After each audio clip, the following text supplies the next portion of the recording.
Hey guys, Dr. Chad coming to you today with another interesting case. It's one of the patients that I've seen here in clinic. I was going to share his story and what he's going through and what he's going to go through based on what's happened to him. So what we're looking at today is this patient's MRI. So this is called a sagittal image. This is looking at someone from the side, the back side, the front, the back side, the front, bone, disc, bone, disc.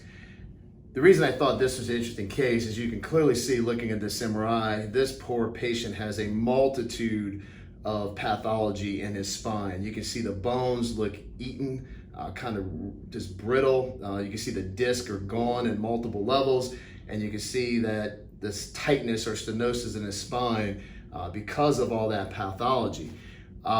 This patient met a physician that looked at his spine and felt his pathology was worse at L4-5, which is correct. So he did a minimally invasive surgery where he cut part of the bone out, he shaved part of the disc, and unfortunately, and I'm using my patient's own words, he is worse off today than when he was before he had the surgery.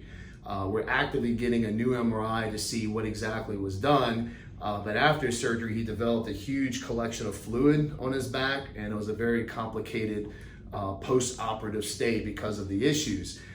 My personal opinion looking at an MRI on this is that this is a great example of a spine that you pretty much don't touch because when you try to go into a spine like this with brittle bones and discs that are gone and you start removing things, it's almost like a house of cards. You remove one and everything falls apart. This is also a patient that would not qualify for hardware, rods and screws because the bone is so brittle. You'd have to try to build everything up and it'd be a very difficult, complex surgery. The only way I would have ever sent a patient like this for surgery is if they were having major neurological complications. So incontinence, can't walk, just major stuff because when you start cutting and doing surgery in a spine like this, again, it's just a porcelain glass. It just collapsed, and unfortunately, that's what occurred.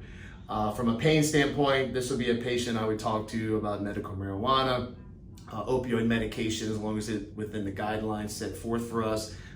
Pain pump would be a possibility, but this is a very limited options when you have a spine, this disease, injections, nerve blocks, those things are not going to help. So today's case is an example of, sometimes doing nothing is the right answer. And I think in this situation, we'll see when you get his new MRI back how much damage was done.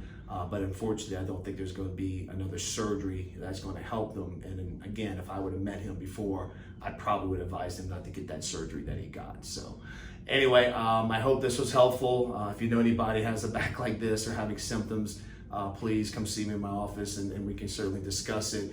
But as always, I always like to look at things as soon as possible because once you get cut on, there's no trading back. So I hope this was helpful, and please interact with me on social media. Give me your thoughts, your comments, experience you have, and I'll be happy to answer them as best as I can. So take care, guys. Till next time. Bye-bye.